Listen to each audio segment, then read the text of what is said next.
Chapter 38. At that time Judah left his brothers and went down to stay with a man of Adullam named Hira. There Judah met the daughter of a Canaanite man named Shua. He married her and lay with her.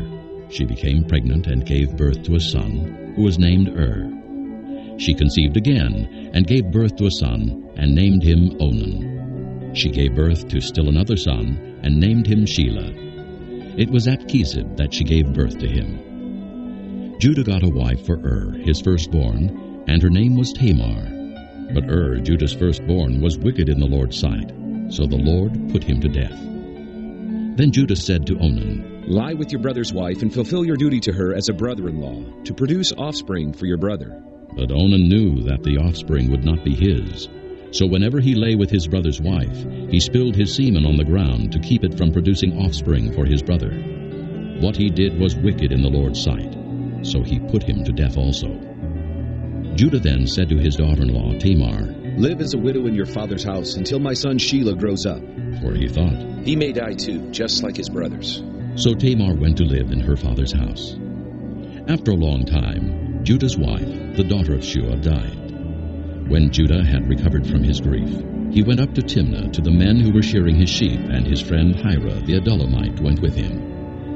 When Tamar was told, "Your father-in-law is on his way to Timnah to shear his sheep," she took off her widow's clothes, covered herself with a veil to disguise herself, and then sat down at the entrance to Enaim, which is on the road to Timnah. For she saw that though Shelah had now grown up, she had not been given to him as his wife. When Judah saw her, he thought she was a prostitute, for she had covered her face. Not realizing that she was his daughter-in-law, he went over to her by the roadside and said, "Come now, let me sleep with you." "And what will you give me to sleep with you?" she asked. "I'll send you a young goat for my flock," he said. "Will you give me something as a pledge until you send it?" she asked. He said, "What pledge should I give you?" "Your seal and its cord, and the staff in your hand," she answered.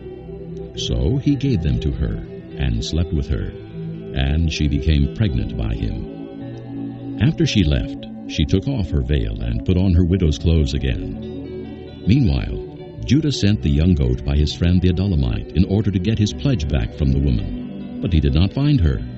He asked the men who lived there, "Where is the shrine prostitute who was beside the road at Enaim?" "There hasn't been any shrine prostitute here," they said. So he went back to Judah and said, "I didn't find her.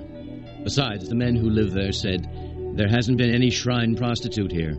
Then Judah said, "Let her keep what she has, or we will become a laughingstock. After all, I did send her this young goat, but you didn't find her." About 3 months later, Judah was told, "Your daughter-in-law Tamar is guilty of prostitution, and as a result, she is now pregnant." Judah said, "Bring her out and have her burned to death." As she was being brought out, she sent a message to her father-in-law. "I am pregnant by the man who owns these," she said. And she added, "See if you recognize whose seal and cord and staff these are." Judah recognized them and said, "She is more righteous than I, since I wouldn't give her to my son Shelah." And he did not sleep with her again. When the time came for her to give birth, there were twin boys in her womb. As she was giving birth, one of them put out his hand. So the midwife took a scarlet thread and tied it on his wrist and said, "This one came out first." But when he drew back his hand, his brother came out, and she said, "So, this is how you have broken out." And he was named Perez. Then his brother, who had the scarlet thread on his wrist, came out, and he was given the name Zerah.